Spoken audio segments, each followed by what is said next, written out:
Como ustedes saben, hemos estado estudiando el maravilloso capítulo 18 de Mateo. Hemos estado viendo la semejanza del creyente al niño ahí. Y durante las últimas semanas y meses hemos estado enfatizando cuán importante es en la comunión del pueblo redimido de Dios, la iglesia, que estemos enfrentando el pecado de manera activa y con iniciativa. Y vimos cómo el Señor instruye a sus discípulos con respecto a la disciplina de aquellos que pecan. Y después vimos cómo el Señor instruye acerca de perdonar a aquellos que pecan y después dejan ese pecado.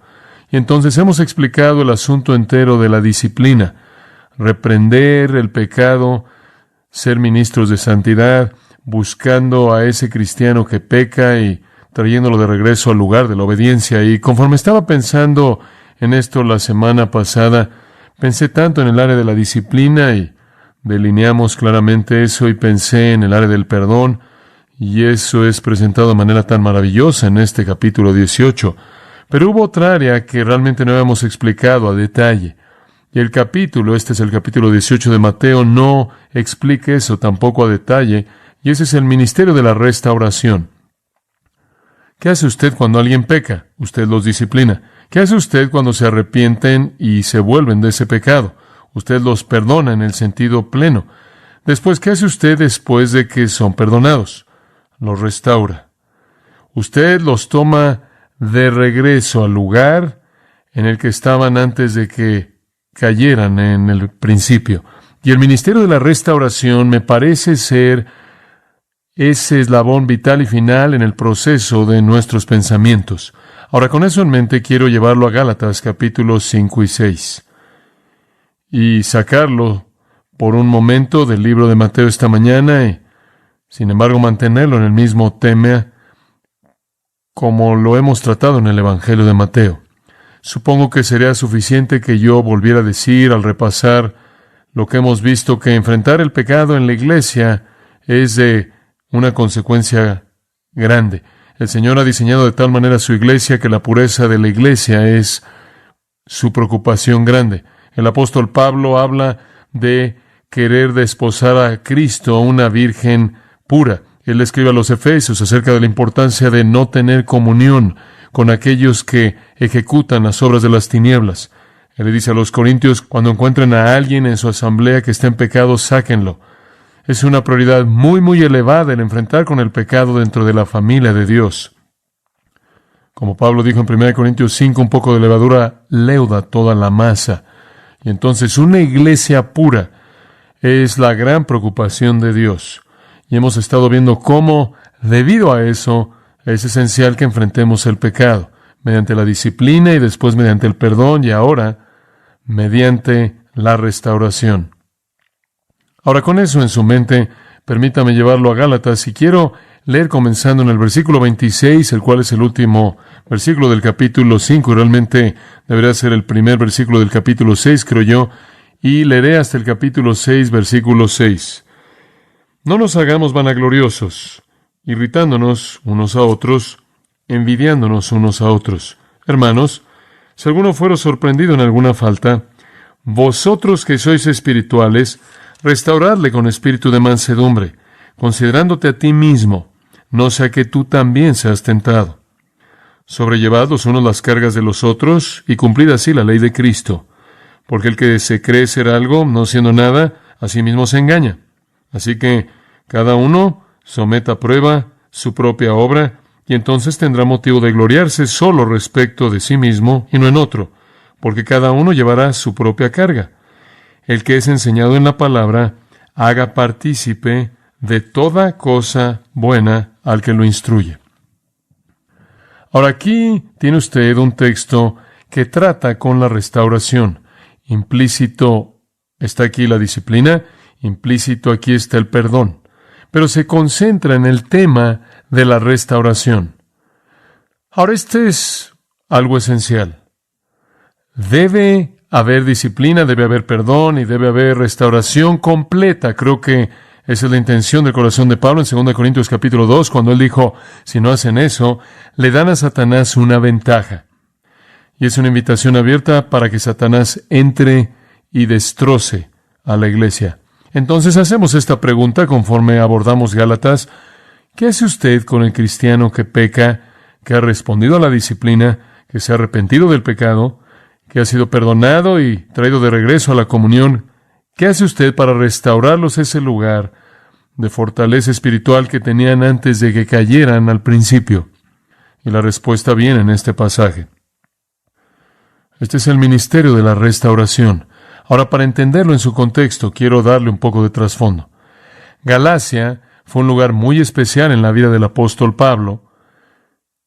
En sus 3 viajes misioneros, él llegó a ese lugar. La primera vez para establecer iglesias ahí, y en ocasiones subsecuentes para confirmar su liderazgo y para fortalecerlos y edificarlos. Entonces, fue un lugar de ministerio sobresaliente para Pablo. Galacia no era una ciudad, Galacia es un área, es un distrito, y habían muchas ciudades ahí, Listra, Derbe, Iconio, Antioquía, y en todos esos diferentes lugares Pablo estableció el evangelio de Jesucristo y la iglesia comenzó. Él regresó y reforzó el evangelio de la gracia, les enseñó cómo vivir en gracia, les enseñó cómo disfrutar del poder del Espíritu de Dios, e iban bien. Tuvieron un buen comienzo, un comienzo maravilloso. Y después vinieron algunos que eran llamados los judaizantes. Eran judíos. No negaban el cristianismo, no negaban a Jesucristo, no negaban el evangelio. Simplemente decían que el evangelio estaba incompleto y que hay algunas cosas que se le deben añadir, específicamente circuncisión y guardar la ley mosaica. Y le dijeron a esos cristianos Gálatas, realmente no son cristianos y realmente no están en el reino, porque son gentiles que no están circuncidados y no están caminando conforme a la ley de Moisés. Y entonces les impusieron legalismo judío y de esta manera los conocemos como los judaizantes. Básicamente, enseñaron 3 cosas y las vemos señaladas en esta carta. Número 1, enseñaron que Pablo no era un apóstol legítimo autorizado. Y tenían que enseñar eso porque la mejor manera que sabían para desacreditar su enseñanza era desacreditarlo a él. Si podían demostrar que él no era un apóstol en absoluto, entonces podían comenzar a partir de ahí a desacreditar la enseñanza de él. Y entonces atacaron su apostolado. Y esa es la razón por la que Gálatas 1 y 2 son escritos para defender el apostolado de Pablo. En segundo lugar, dijeron que la salvación era mediante la circuncisión, después la fe. La fe sola no era suficiente, también tenía usted que tener esa cirugía. Esa es la razón por la que los capítulos 3 y 4 fueron escritos, para responder a ese argumento y para mostrar que la salvación era por la gracia mediante la fe, independientemente de la circuncisión. Y en tercer lugar, los judaizantes enseñaron que la vida cristiana demandaba que se guardara de manera completa la ley mosaica. Y esa es la razón por la que los capítulos 5 y 6 fueron escritos, para responder a ese error. Ahora, obviamente, los judaizantes habían tenido un impacto. No hay duda al respecto y usted puede verlo en el fuego en los ojos de Pablo conforme escribe. Digo, no hay palabras amables en el sentido de que esta es la única carta que escribe en la que nunca reconoce a alguien por algo y no hay notas personales de qué hablar. Él simplemente los confronta y él sabe que han tenido un efecto y es señalado de manera particular en el versículo 1 del capítulo 3. Oh Gálatas insensatos, ¿quién os engañó? Versículo 3. ¿Son tan necios, habiendo comenzado en el Espíritu, ahora serán perfeccionados por la carne? Y entonces los llama insensatos 2 veces. Alguien los había engañado. Había habido un efecto profundo en ellos. Ahora, para cuando llegamos al capítulo 6, estos Gálatas insensatos que ahora en cierta manera estaban enredados en esta batalla de libertad, legalismo, esta batalla de ley, gracia, para cuando llegamos al capítulo 6, ya han oído bien a Pablo. Se les ha dicho una vez más, en términos muy fuertes, en el capítulos 1 y 2, que él de hecho era el apóstol de Dios, y también se les había dicho en los capítulos 3 y 4 que la salvación es por la gracia, más nada, mediante la fe. Y también se les ha dicho con mucha claridad en el capítulo 5 que la vida cristiana es una vida de libertad, no de legalismo.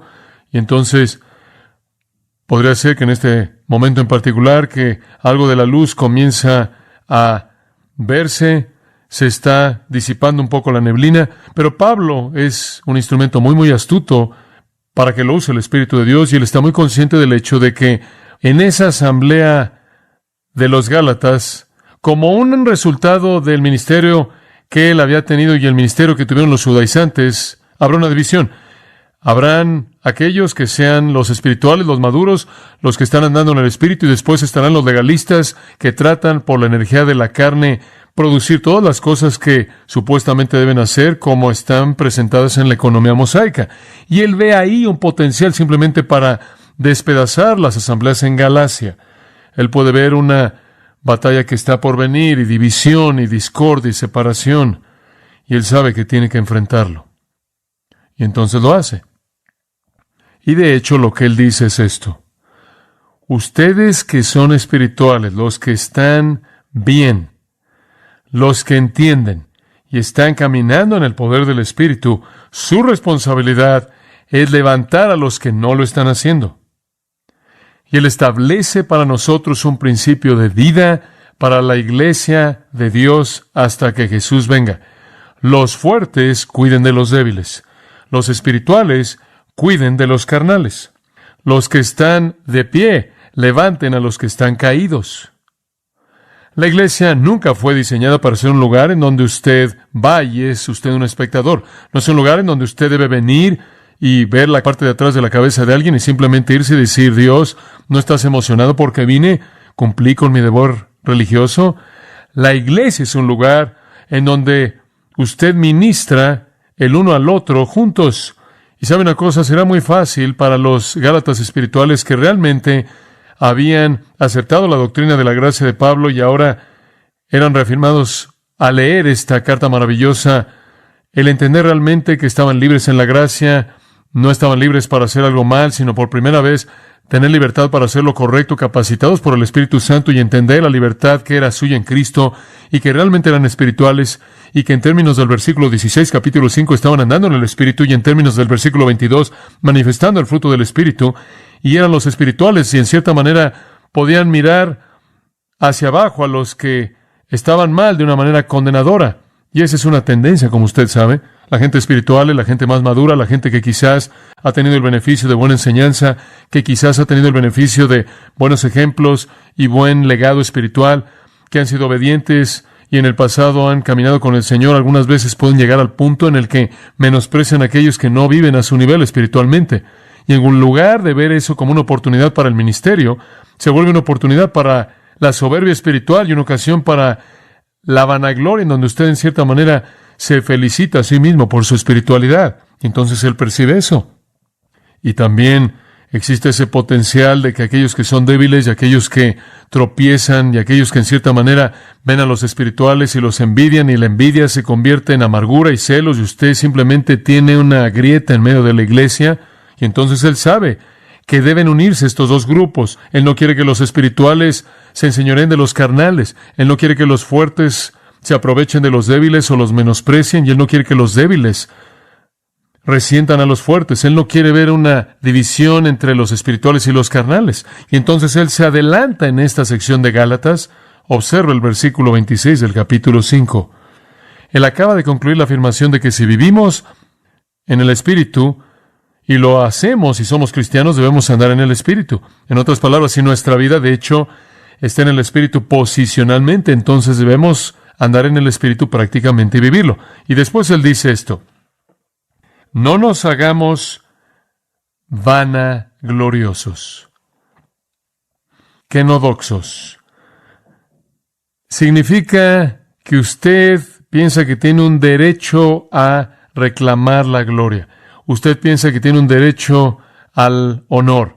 Pensar que usted tiene alguna razón para su soberbia. Lo que realmente está diciendo es: no se envanezcan, no estemos deseando gloria, no estemos deseando honor. Y este es siempre el problema al que usted es empujado por el enemigo. Cuando usted llega al punto de cierta madurez espiritual y cierto crecimiento espiritual, usted comienza a percibirse a sí mismo como alguien digno de honor especial. Y después usted menosprecia a aquellos que no están a su nivel de madurez y comienza a verlos con menosprecio. Y después la fractura viene. entre los espirituales y los no espirituales, los fuertes y los débiles. Y en lugar de que uno ayude al otro, en cierta manera uno menosprecia al otro. Y creo que eso es lo que él tiene en mente cuando dice irritándonos unos a otros, provocándolos. Y lo opuesto de esto al final del versículo 26 es que el otro va a envidiar al que parece ser más espiritual. Y esto no es lo que Pablo quiere en ninguna iglesia. Es esta especie de rompimiento entre aquellos que son fuertes y aquellos que son débiles. No hay lugar para eso. Está en su corazón. No solo aquí en Gálatas, sino permítame llevarlo de regreso a Romanos capítulo 15. Porque quiero que vea que esto no es algo que solo se encontraba en las iglesias de Galacia, sino que era una preocupación en común en el corazón de Pablo. En Romanos capítulo 14, usted simplemente tiene una sección tremenda de cómo los fuertes no deben ofender a los débiles. Y no debemos causar que alguien tropiece, no destruirlo de ninguna manera, sino edificar a esa persona débil. Y todo se resume en el capítulo 15, versículos 1 al 3. Nosotros entonces, en base a todo lo que dijo en el capítulo 14, nosotros entonces que somos fuertes, debemos llevar las debilidades de los débiles y no agradarnos a nosotros mismos. Que cada uno agrade a su prójimo para su bienestar, para edificación, porque aún Cristo no se agradó a sí mismo y usted puede detenerse ahí. Y Él establece ese modelo incomparable, y el modelo es ningún otro que Jesucristo mismo, quien nos enseñó sobre nosotros y tenía toda razón para hacerlo, ¿verdad? Sino que se inclinó para llevar las debilidades de los débiles. Y créame, si llegó a haber una dicotomía entre débil y fuerte, fue entre Jesucristo y nosotros, ¿no es cierto? Y entonces Cristo es el modelo, Él dice, y la actitud es que debemos llevar las debilidades de los débiles. Debemos encontrar esos creyentes que son más débiles. Debemos encontrar esos creyentes que luchan mucho con la carne y no menospreciarlos en vanagloria y provocarlos, sino ministrarles. Llevar sus debilidades. De esta manera evitar que nos vean hacia arriba y nos envidien y se pongan celosos y se amarguen. Y después quiero llevarlo a otro pasaje en Primera de Tesalonicenses capítulo 5, versículo 14. Pablo da esta instrucción a la iglesia tesalonicense. Ahora os exhortamos, hermanos, a que amonestéis a los ociosos, que alentéis a los de poco ánimo, que sostengáis a los débiles, que seáis pacientes para con todos. Sea que usted esté tratando con los ociosos, los débiles o los de poco ánimo, usted debe ser paciente, pero usted tiene que buscarlos, apoyando a los débiles. Eso, amigos míos, es la clave para la unidad de la iglesia. En lugar de que el creyente más maduro, que piensa espiritualmente, esté de pie en soberbia sobre los que pecan, que han caído, debemos ayudarles. Recibí una carta de unas 18 o 20 páginas esta semana. Honestamente, puedo decir que en todo mi ministerio nunca había recibido una carta como esa. Una dama en esa carta estuvo compartiendo su peregrinaje espiritual. Casi al llegar al final, ella dijo que fue una mañana a su baño. Ella era una madre de varios hijos, muy activa en una iglesia en la parte centro de Estados Unidos. Tomó una navaja y se preparó para cortarse la cara. Ella dijo, soy indigna, soy inútil, no valgo nada. Esta es una dama que es una cristiana, pasó todos sus años en la iglesia, y ella me explicó en la carta por qué había llegado a ese punto. Ella dijo, porque la gente en la iglesia pensaba que no vivía al nivel del estándar que habían establecido, y entonces el pastor le dijo a todo mundo en la iglesia que me evitaran. Y entonces me evitaron. Y cada vez que veía a uno de ellos, me daban la espalda, y nadie me hablaba, y debía ser evitada. Yo decidí que si ni siquiera era lo suficientemente digna como para que me cuidara el pueblo de Dios, que no valía nada y simplemente me cortaría la cara y me quitaría la vida. Y después dijo, no pude hacerlo porque mi mente se iba a mis hijos y como mis hijos tendrían que responder tantas preguntas acerca de lo que su madre había hecho, y me detuve de hacerlo debido a mi preocupación por mis hijos. Después ella dijo que ella encendió la radio y encontró nuestro programa de radio, y en medio del horror de tratar de vivir conforme al código legalista de esta iglesia, estábamos enseñando una serie de la ley y la gracia. Y después ella dijo, gracias a Dios porque soy libre. Y después compartió lo que el Señor estaba comenzando a hacer en su vida. La carta fue tan conmovedora que le llamamos por teléfono y le ofrecimos ayuda personal como pudiéramos. Qué cosa tan horrible, que una iglesia, pensando que estaba haciendo la voluntad de Dios, alejar a una persona que no llegaba a su estándar. Por cierto, uno de los problemas era que usaba pantalones, al punto en el que ella iba a cortarse la cara. Esa es la antítesis misma del ministerio de la iglesia a lo suyo, ¿no es cierto? Apoyar a los débiles, cargar su carga. Y entonces somos llamados a disciplinar, sí, somos llamados al perdón, sí, pero también somos llamados a la restauración. Ahora, ¿qué hacemos para restaurar? Regresemos a Gálatas. 3 cosas Pablo menciona en este texto. 3 cosas. En primer lugar, puntos muy simples. Levántalos. Versículo 1. Hermanos, si alguno de vosotros fuere sorprendido en alguna falta, vosotros que sois espirituales, restauradle con espíritu de mansedumbre, considerándote a ti mismo, no sea que tú también seas tentado. Ahora, el término hermanos indica que estamos hablando de la familia. Así es como la iglesia se cuida a sí misma. Si alguno fuere sorprendido en alguna falta, la palabra falta aquí es la palabra paréptoma, significa tropezar, una caída. Y algunas personas piensan que es algo menos que un pecado. No creo en absoluto que sea así.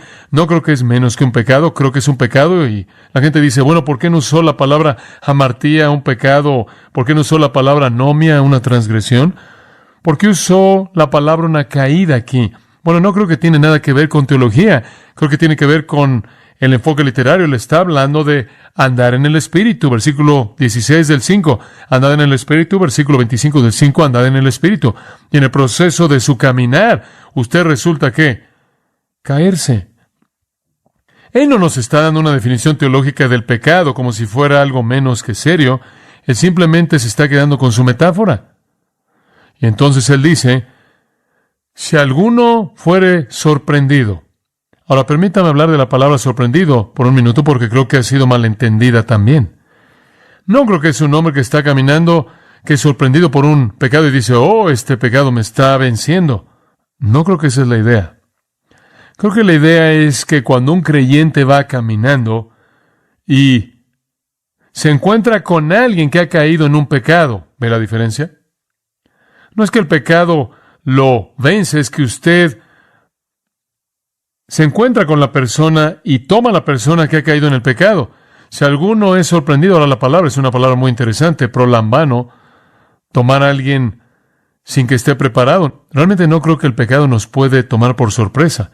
Creo que tenemos las facultades y estamos caminando en el Espíritu para discernir eso. Entonces lo que estoy diciendo es que no existe algo tal como un pecado que no estamos dispuestos a cometer. Creo que lo que usted tiene aquí y la mejor expresión del texto, no puedo ser absolutamente dogmático, pero esta es una preferencia, es que se refiere al acto de detectar a otro cristiano en el proceso de pecar. Usted se encuentra con alguien que está en pecado y él se vuelve el punto entero del versículo. Entonces usted lo restaura. Ahora, usted no podría estar involucrado en la restauración si no lo hubiera sorprendido en el pecado, ¿verdad? Digo, usted lo ha visto. Usted sabe que está ahí. Usted se ha encontrado con esto. Y entonces usted encuentra a alguien en un pecado y la situación es establecida. Usted conoce a alguien en pecado. Usted se encuentra a alguien en pecado. Y lo que creo que está tratando de decir es que usted no va a vivir la vida inspeccionando a todo mundo. Es que conforme usted camina en el Espíritu, usted se encuentra con eso. No es que usted pertenece al servicio secreto espiritual y usted está metiendo su nariz en la vida de todo mundo.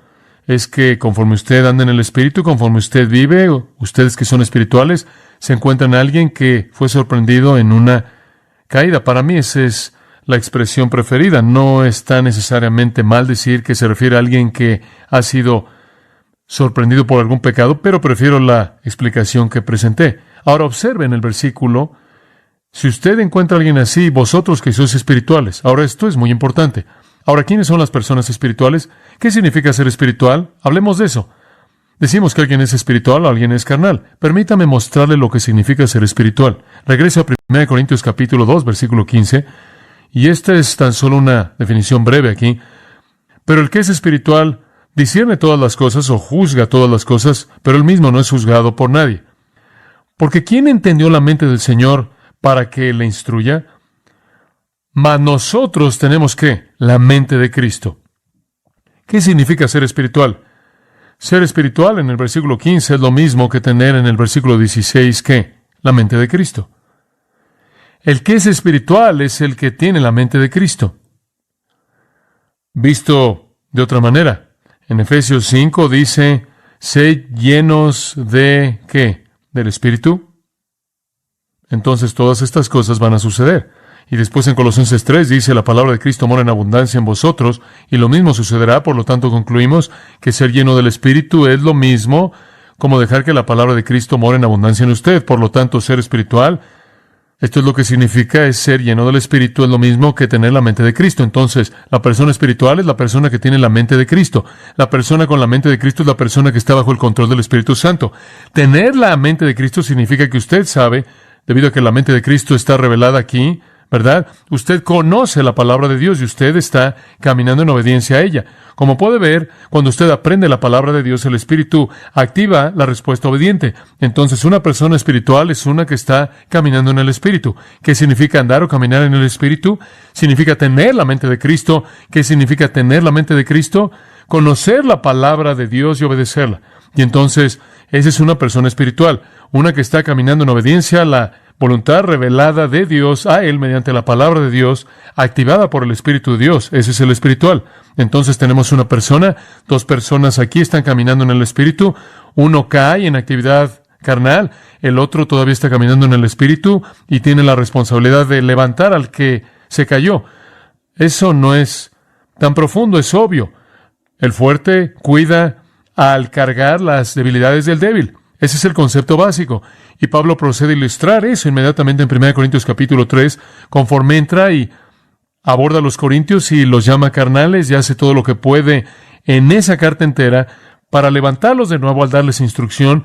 Y la instrucción es la mente de Cristo. Él trata de inculcarles la realidad de la mente de Cristo y llamarlos a andar en el Espíritu. Entonces, de regreso a Gálatas capítulo 6.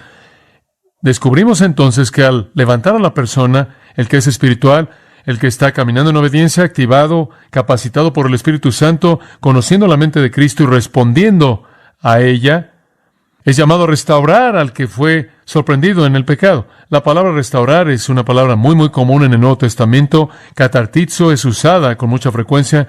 Simplemente significa reparar algo únicamente en el sentido de traerlo de regreso a su condición anterior.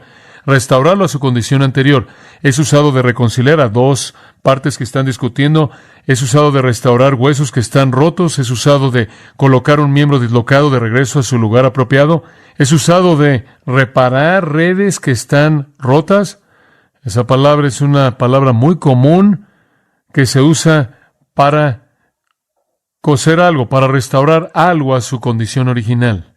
Y eso es exactamente lo que nos está llamando a hacer. Escuche, no solo debemos reprender y disciplinar a una persona que cae en pecado.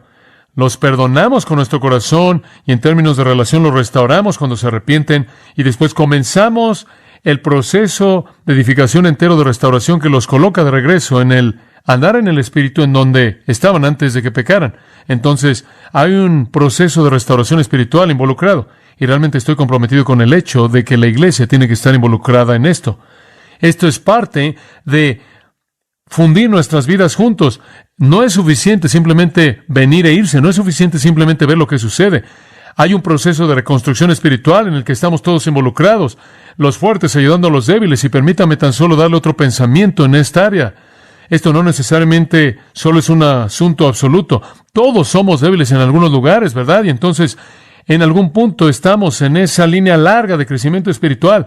Todos necesitamos a alguien que es más fuerte que nosotros en algún área para fortalecernos. Entonces, todos debemos estar involucrados en esas relaciones interpersonales que son para fortalecer a aquellos que son débiles. Entonces, cuando usted ve una persona que está en pecado, La implicación del versículo 1 es que usted tiene que levantarlo, y eso significa que hay disciplina involucrada. Usted lo confronta por el pecado, usted pasa por el proceso. Si no lo escucha usted, toma 1 o 2 testigos para que sea confirmado en sus bocas, y si no los escucha, le dice a la iglesia entera, y la iglesia entera lo busca con amor, y si la persona no escucha a la iglesia, entonces la persona es sacada, tratada como recaudador de impuestos, uno que es una persona ajena hasta el momento en el que se arrepiente. Y después, cuando se arrepiente, se lleva a cabo el perdón de relación pleno que lo restaura de regreso, pero no termina ahí.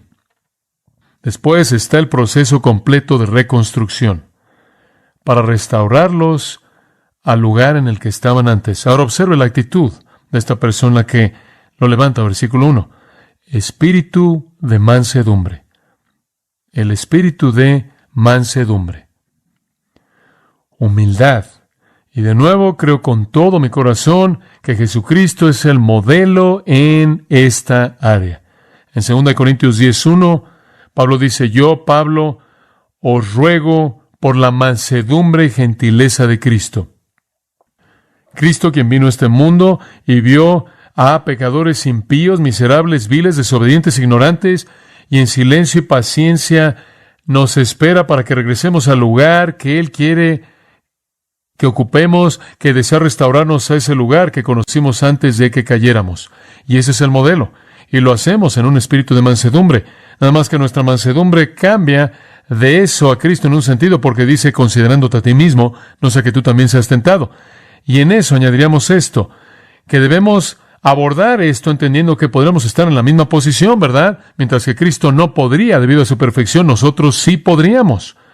Y antes de que usted se ponga de pie y se considere como espiritual y muy maduro en términos de su peregrinaje hacia la perfección, usted nunca debe llegar al punto en el que usted menosprecie a alguien más, sino que más bien se inclina para ayudar a alguien más en humildad, lo cual es lo que esa mansedumbre significa, reconociendo que usted podría estar en esa misma situación porque usted no está exento tampoco de eso. De hecho,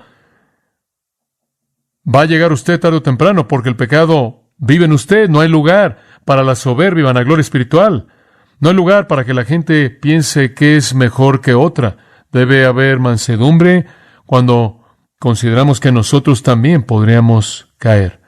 En 1 Corintios 10, Pablo ha dado, es una ilustración maravillosa del pueblo de Dios, Israel, cómo fueron sacados de Egipto. Versículo 1 habla de que ellos pasaron bajo la nube y por el mar y estuvieron en el desierto y fueron guiados por la gloria de Dios, Shekinah, y ellos, claro, entraron a la tierra prometida, y habla de cómo Dios los llevó por el desierto antes de eso.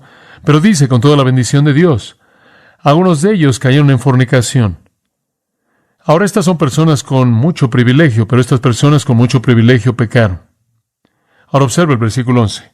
Ahora todas estas cosas le sucedieron como ejemplo, y fueron escritas para nuestra instrucción, sobre quienes los fines de los siglos han venido. Por tanto, así que el que piense estar firme, mire que no que caiga. No os ha sobrevenido ninguna tentación que no sea humana, y él procede a hablar de la manera de escapar, pero usted nunca debe llegar al punto en el que usted piensa que es invencible. Necesita haber una mansedumbre muy, muy básica en nuestra personalidad y nuestra actitud de corazón, que dice, cuando ve a alguien más pecar, no voy a estar envanecido de manera arrogante y enseñorearme de esa persona, voy a estar agradecido con Dios porque mi propia vida no está marcada así por el pecado. Entonces los levanta.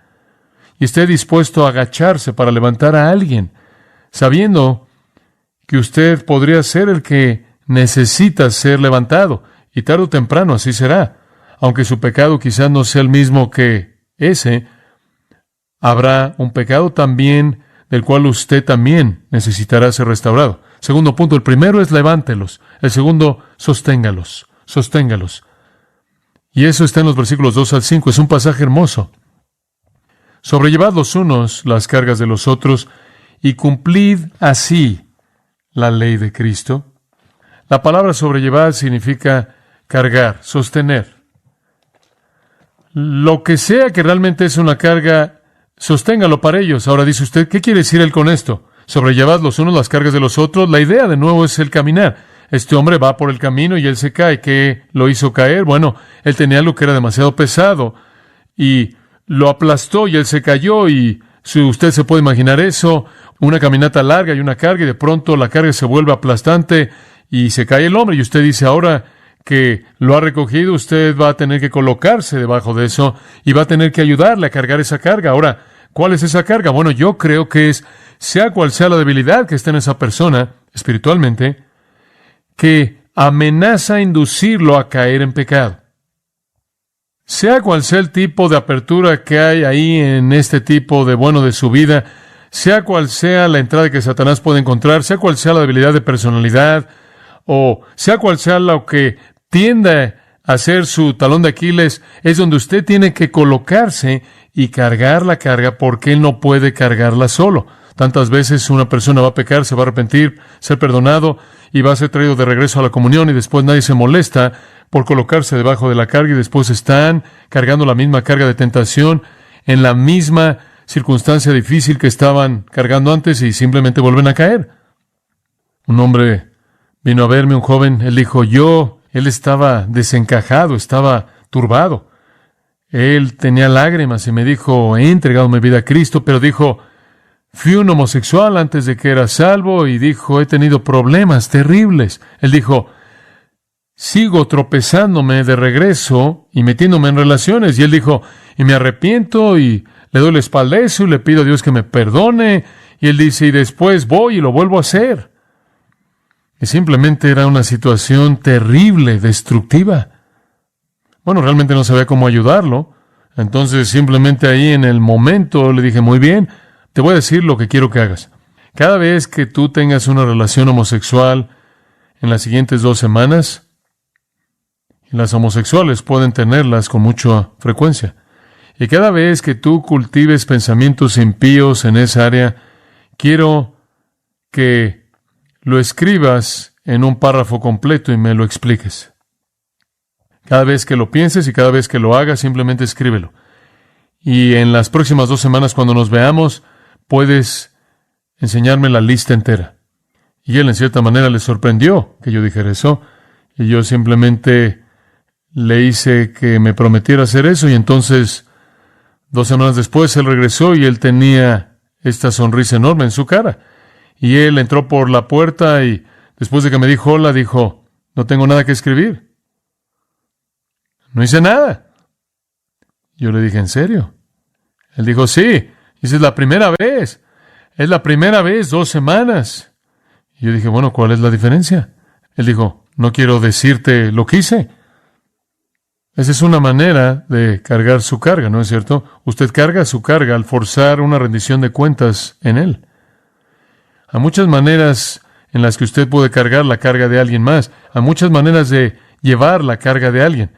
No puedo decirle a cuántas personas yo le he dicho, ahora si crees que tienes un problema en esa área y te ves tentado en esa área, mira, esto es lo que sugiero que hagas. O aquí está, tomo el teléfono y hago una llamada y hago que alguien le cargue la carga contigo y no sé cómo usted hace eso. Básicamente es al estar cerca de alguien y hacer que rindan cuentas. Esa es la manera en la que lo veo. No conozco otra manera de cargar las cargas de la gente fuera de estar cerca de ellos y hacer que rindan cuentas. Pero hay más, restauraciones más que tan solo decirle a un hombre, debes estar caliente y lleno. Usted sabe, digo, vamos a dejarte entrar de regreso. Ahora, ¿estás bien? Y después la persona todavía está luchando bajo la misma carga porque nadie está ahí abajo ayudándole a cargar esa carga hasta que eventualmente se aligera en el proceso de la obediencia espiritual. Y por cierto, no solo les diga, usted sabe cómo tantos les dicen Salmo 55:22 o algo así, en donde dice, echa sobre Jehová tu carga, él te sustentará, o 1 Pedro 5:7, echando toda vuestra ansiedad sobre él. El Señor quiere hacer eso a través de usted y yo. Tenemos que cargar las cargas de manera mutua, y observa al final del versículo 2, si es tan amable, que esto cumple la ley de Cristo. ¿Sabe usted de la ley de Cristo? Ciertamente usted conoce la ley del Antiguo Testamento, ¿verdad? ¿Qué es la ley de Cristo? Muy clara. Juan 13:34 y 35. Un nuevo mandamiento os doy, dijo Cristo. ¿Qué? Que os améis unos a otros. Entonces, ¿cuál es la ley de Cristo? Es la ley del amor. Es la ley del amor. Y el amor levanta y el amor sostiene. Santiago la llama la ley real. Es llamada la ley perfecta de la libertad y es nuestra responsabilidad. Ser alguien que carga cargas es nuestro ministerio unos a otros. Y francamente, la mayoría de los cristianos no hacen esto. Yo me hago la pregunta y le hago la pregunta a usted. ¿A quién en este momento le está ayudando usted a cargar la carga de la tentación y la debilidad? ¿Alguien?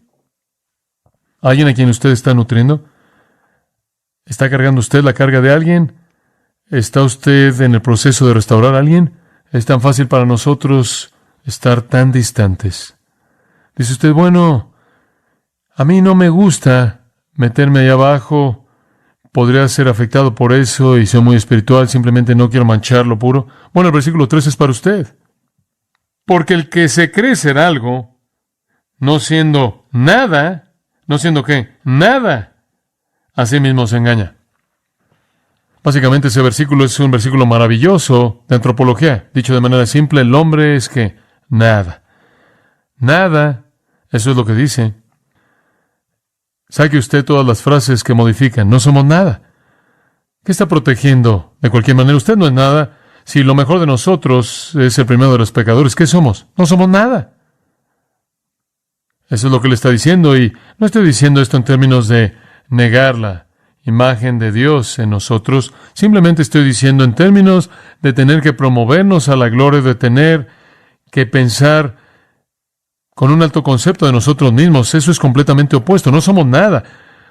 Todo lo que somos, ¿por qué? Por la gracia de Dios. Y entonces, ¿quiénes somos para estar tan engañados que no podemos entregarnos a cargar la carga del débil? Y entonces no evitamos a la gente cuando honestamente están deseando hacer lo que es lo correcto y quieren arrepentirse y quieren ayuda. Esperamos recibirlos de regreso. Los recibimos de regreso y nos colocamos debajo de la carga y la cargamos con ellos. Y si usted piensa que es demasiado bueno para hacer eso, está tan equivocado, está tan engañado. ¿Sabe usted por qué piensa eso? Porque su estándar de comparación está equivocado. Cuando yo pienso que soy mejor que alguien más, es porque me estoy comparando con alguien más. Y siempre puedo encontrar a personas que usted sabe son peores que yo. Digo, si tan solo quiero sentirme mejor que otras personas, lo único que tengo que hacer es ver a un borracho ahí en la calle. Me siento fabuloso, no hago eso. Usted siempre puede encontrar a alguien peor que usted. Pero eso es de lo que Pablo estaba hablando en 2 Corintios 11, cuando él dijo, no somos aquellos que se comparan con nosotros mismos, nos comparamos con nosotros mismos. ¿Quién es nuestro estándar? Cristo, 1 Juan 2:6. Si decimos que permanecemos en Él, debemos andar como Él anduvo, entonces Cristo es el estándar. Nos comparamos con Cristo, adivine cómo terminamos. Salimos abajo, entonces eso no nos engaña. Entonces, compárese con Cristo y entonces Él dice, levántenlos, sosténganlos. Y si usted piensa que es demasiado bueno para eso, está engañándose a sí mismo. Y después en el versículo 4 le añade versículo 4 y 5, otra pequeña cosa aquí que realmente nos confronta. Pero cada uno pruebe su propia obra. Oigan, ¿sabe una cosa? Puede decir que está trabajando para el Señor y puede tratar de decir que es espiritual, pero usted va a tener que probarlo. Usted va a tener que probarlo. Entonces va a poder regocijarse en sí mismo. Él dice, en otras palabras, algún día va a tener que estar ahí solo, verificando su afirmación de ser espiritual. Y creo que los versículos 4 y 5 creo que nos llevan al tribunal de Cristo, al bema, el tiempo en el que los creyentes van a ser recompensados. Apocalipsis 22:12, aquí yo vengo pronto y mi galardón está conmigo para dar a todo hombre según su obra. Creo que eso es lo que vemos aquí. Todos vamos a tener que ser probados. 2 Corintios 5, todos compareceremos ante el tribunal de Cristo para recibir las cosas hechas en el cuerpo, sean buenas o malas. 1 Corintios 3, nuestras obras son madera, heno, hojarasca, oro, plata, piedras preciosas, y la madera, heno y hojarasca van a ser quemados. Y creo que ahí es donde tenemos los versículos 4 y 5. Cada uno de nosotros va a tener que probar su propia obra y se va a regocijar en sí mismo y no en otro. En otras palabras, vendrá un día de prueba y entonces en ese día, versículo 5 dice, todo hombre cargará su propia carga. Entonces, más vale que ahora se coloque bajo la carga de alguien más. De lo contrario, usted va a cargar su propia carga algún día por no haber hecho eso, y la pérdida de recompensa. Por cierto, las dos palabras para carga aquí son diferentes. La carga del versículo 2 es la palabra muy, muy fuerte. Varos significa un peso muy, muy pesado. Y la palabra en el versículo 5, hermosa, portion, significa una pequeña maleta de la espalda. Eso es maravilloso. El pecado es una carga pesada, pesada.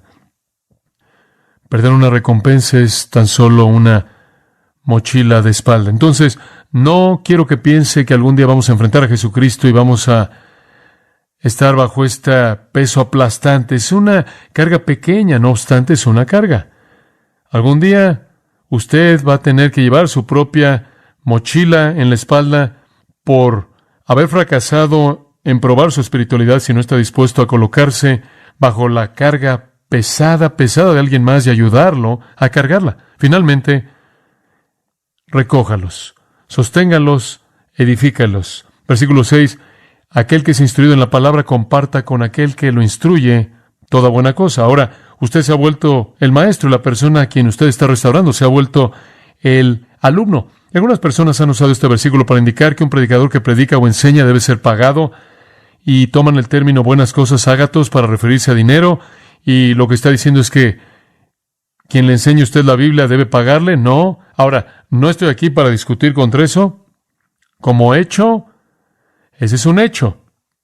Preferiría acudir a 1 Corintios 9 para apoyarlo, no este texto, porque no creo que está hablando de eso.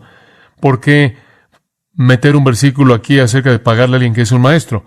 La palabra buenas cosas ágatos, escuche con cuidado, nunca es usada en la Escritura para referirse a dinero. Nunca. Entonces, usarla de esa manera en este versículo es algo más bien arbitrario.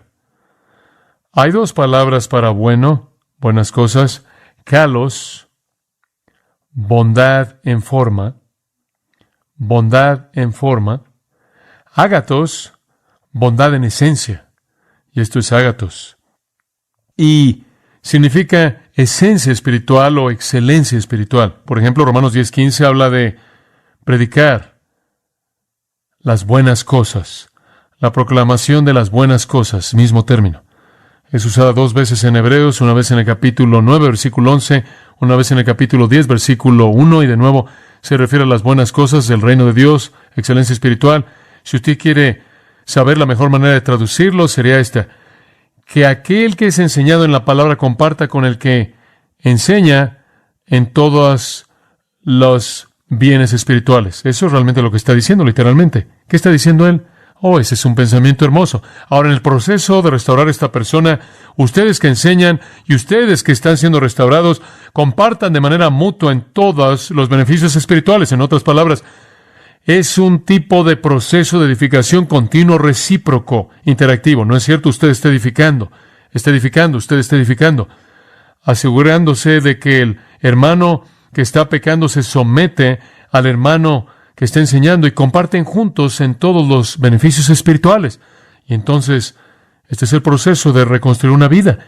Y reconstruir es clave después del pecado. Entonces, ¿qué estamos aprendiendo?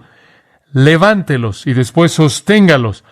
Fortalezca su debilidad y después edifíquelos, porque usted no quiere estar bajo esa carga toda su vida y usted no quiere tampoco que estén ellos bajo esa carga. Entonces, métase en el proceso de compartir todo beneficio espiritual que va a producir fortaleza. Ese es el proceso.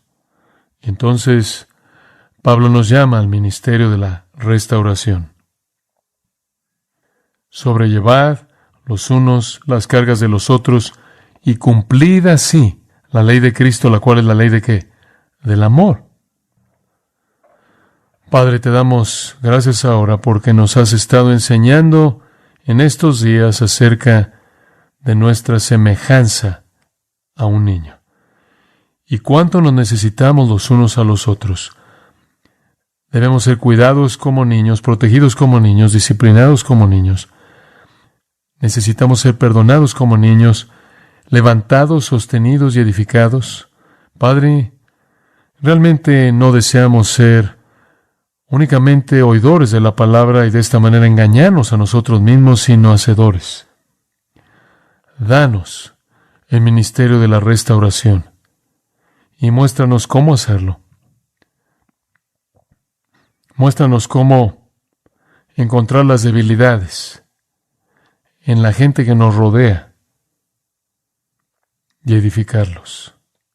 Ayúdanos cuando nos encontramos con alguien que se cayó, que podamos restaurarlos de manera completa, y ayúdanos, Señor, cuando caemos, a buscar a alguien que puede restaurarnos también. Que en lugar de que los espirituales estén menospreciando a los que se han caído, y que los caídos estén envidiando a los espirituales,